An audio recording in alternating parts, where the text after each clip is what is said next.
Rochester Police Department is seeing a growing drug epidemic in the community.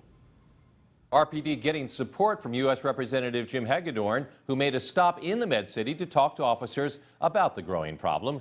KIMT News 3's Jeremiah Wilcox was there and learned about new efforts that law enforcement is making now to tackle this drug problem. That's right, George. Well, RPD is in the final stages of a new organization called the Police Assisted Recovery Program. And it's where officers act as recovery specialists to help those suffer from addiction-related issues. It's a problem plaguing Rochester.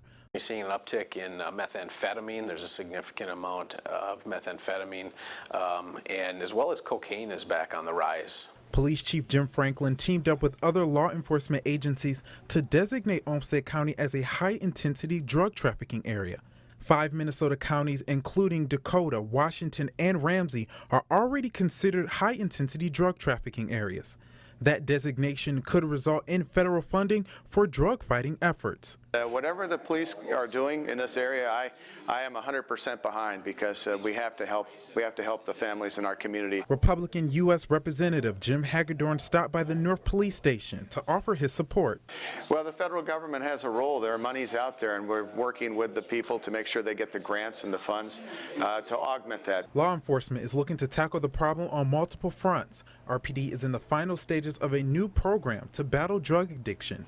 Tiffany Hunsley knows how insidious the habit becomes. Been in recovery for over 14 years. She's the founder of Recovery is Happening, a nonprofit resource center. Because ultimately, whether somebody's, dealing drugs to support their own habit, you know what, if it wasn't for consequences, I wouldn't have gotten sober.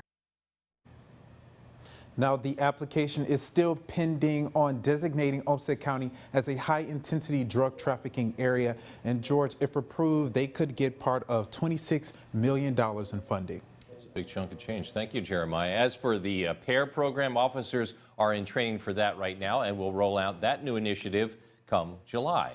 Well, it's no